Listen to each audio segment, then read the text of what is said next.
Hey everyone, Eggman here with another video, and we have our third triple winner box that we held last night for the Gundam card game. 64 players, 6 rounds of Swiss into a top 8 that we see here. And honestly, I'm really excited to go over these deck lists with you guys. This is also kind of like the last event since we do have our Bandai Card Fest finals in Dallas this next weekend. So when the start of the official competitive season starts for this card game, and I'm excited to see how we have been doing for our events here in North America, some events that we've seen in Japan, and how that kind of all accumulates together for our first like 700 plus player regionals as well. So if you guys are new to the channel though, make sure to hit that like and subscribe. We make a lot of content for the Gundam card game, and I don't want you guys to miss it. Also, if you guys want any deck lists for this event or many others, you can find them on my website, Eggman Events, which is linked in the description, and it's what we're going over today as well. And then lastly, we did live stream this event. You can find the live stream in the description or on the page here. And shout outs to Risu for being my co-commentator. You can make sure to check his YouTube channel out. He's got a lot of content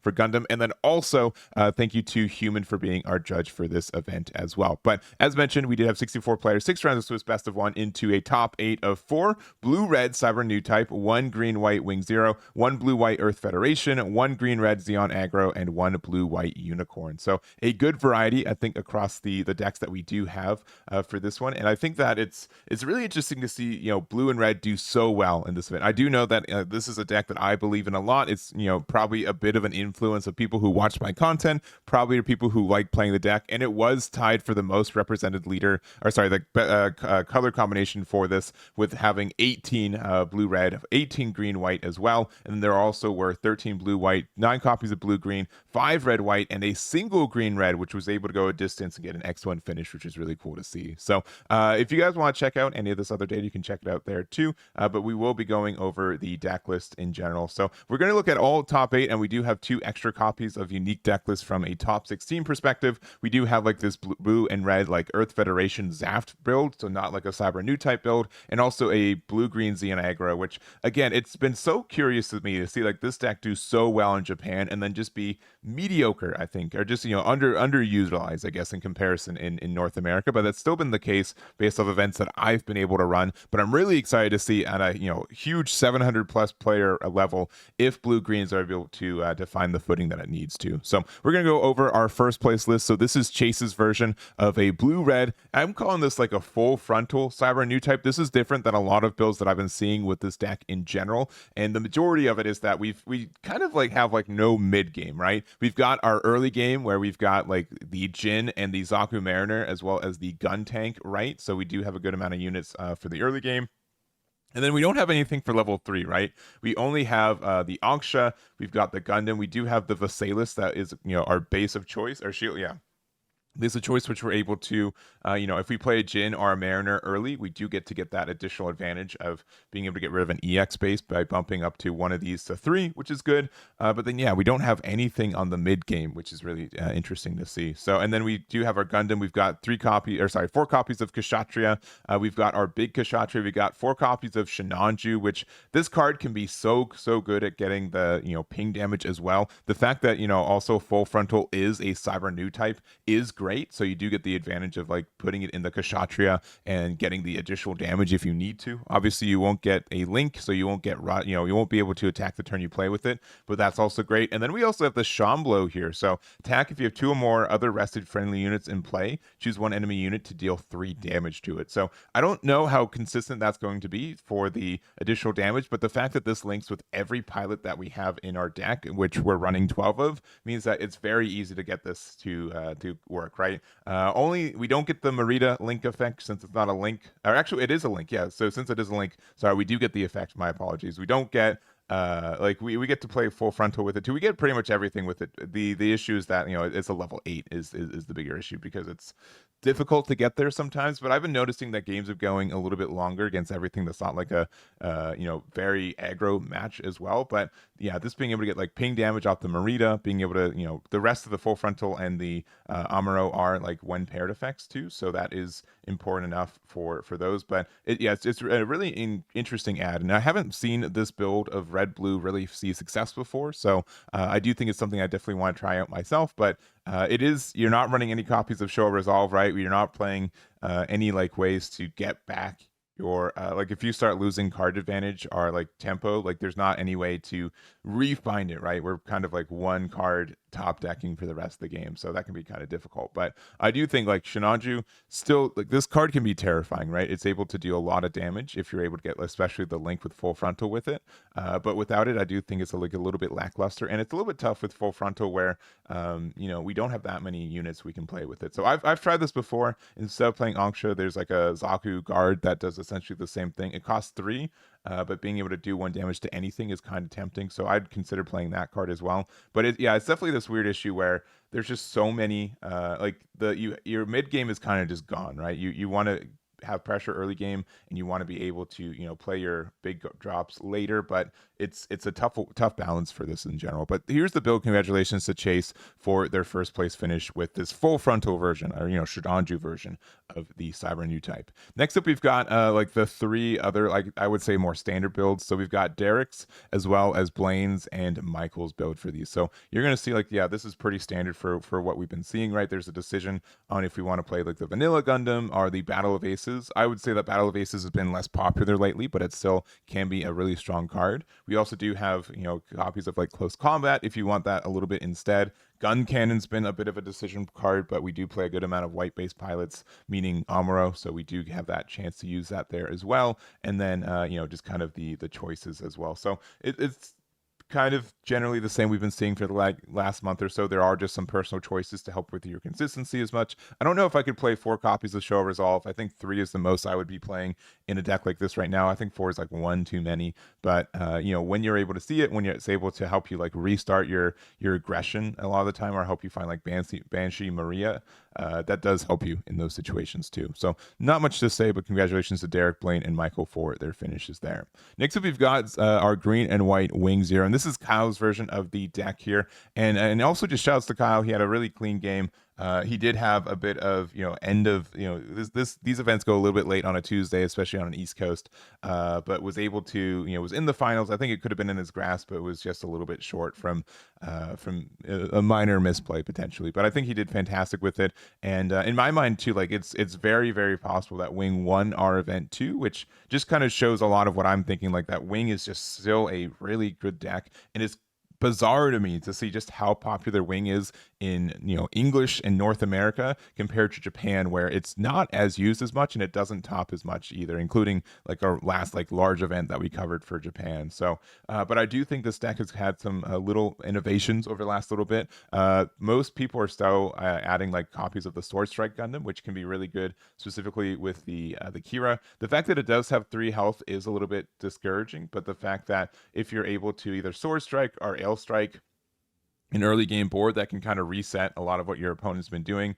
We do see that we're only playing 3 copies of the Bird mode. We're playing 3 copies of Death Scythe with Duo, and I don't know how I feel about Death Scythe, to be honest. I feel like it's great if you see it on curve, and this has been I thought this sincerely when set 1 released. I'm like, I don't know how I feel about Death Scythe, and then people are using it and finding success, which is good. But now I'm like, if you're playing against something more aggressive, the fact that it only like gets rid of 1 body, you know, it trades really well into 1 body, right? Because of the first strike and can help you, you know, not lose your card. But like the fact that like it's a 2-card combo that you need to seed if you want to go into Wing on the next turn, right? I feel like that can be asking for a little bit much, especially since we're only playing 3 Kira.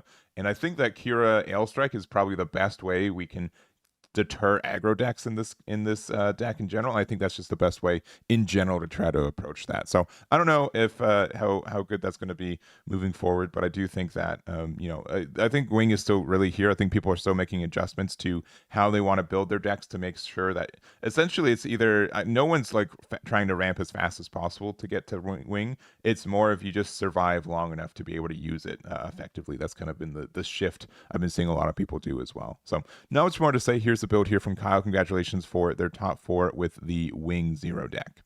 The next up, we've got this blue and white, I'm going to call it like Federation tempo from David here. This is running, you know, just a little bit of blockers, right? We do have like, again, the Ale Strike as well as the Sword Strike to use with our Kira. We're only playing 8 pilots with that and the Amuro. And Amuro only links with Gundam, right? There's no gun cannons. There's no other copies of Gundam, right? It's only this one. So the idea of this deck is definitely just to try to like build bodies on the board effectively, try to remove blockers and other things from your opponents. So not only are you not losing, but they also don't have chances to win. And then we just try to get there from there. So it is interesting to see like more of a tempo deck, though.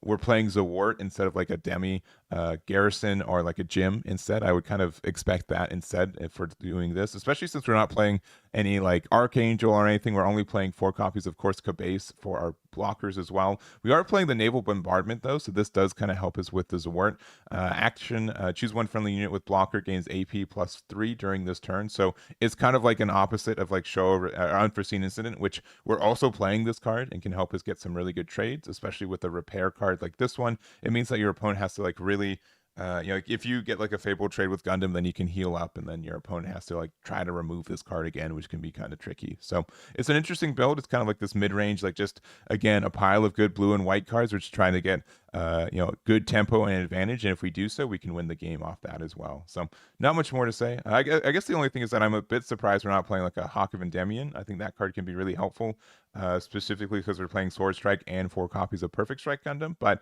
it still got the job done, and here's the build here from David. Next up, we've got our green and red deck. So this is Rowan's version of the Zeon Aggro.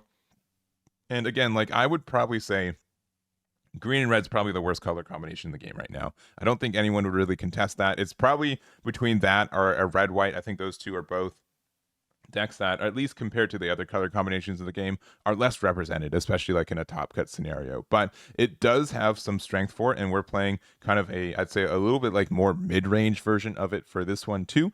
We do have like our early game of Zaku 2s, of Char Zaku 2. We've got our Dop as well, right? But then the late game we've got the Char's Galgug. We're playing 4 copies of this, which this card's been really interesting to see kind of fall in and out of favor, where a lot of like the blue-green decks aren't really playing this card anymore. Deciding that it's a little bit too clunky on curve. Like a cost 4 card that's a level 4 card is a little bit expensive, but obviously late game it can help you contribute to just going for game and turning any Zeon pile unit in your hand into a Char if you have one already, which is great. But we then are kind of leaning into more of the top end of 3 copies of Kshatriya, 4 copies of the larger Kshatriya, and then 3 copies of the Shinanju, right? So we are playing like the Char, Merida, and Full Frontal. Both of these are the exact same trade, so Neo Zeon and Cyber-Newtype, which is really helpful. And then we have the rest of the deck here. We also are playing 1 copy of the Big Zam, since we will have likely 10 or more Zeon or Neo Zeon cards in your trash, which can be helpful. We also are playing the Fortress Defense, right? The fact that we are able to either get the +1, so we're running more things. This is only a Zeon pilot, so we're not getting the additional benefit from any links or anything. Sometimes you do just need a pilot in the Shinanju, though, so you get your high maneuver, so it's worth it from there. Or you can generate 2 1/1 tokens, which, depending on what you're playing against, that could be difficult for them to interact with as well. So other than that, we've got 1 mining asteroid, we've got the Fall Mail, and the rest of the deck here. But I think this deck does have some potential to do well. It's just the fact that we have like no consistency cards available to us, right? The only one is Char Zaku 2. But even like the game we were able to watch with this on stream, like spoilers, they just saw so many pilots and not anything really to do with it. And it was a real shame to see it kind of just run out of things to do because of that as well. But here's the build here. Congratulations to Rowan for their finish with the green and red Zeon Aggro.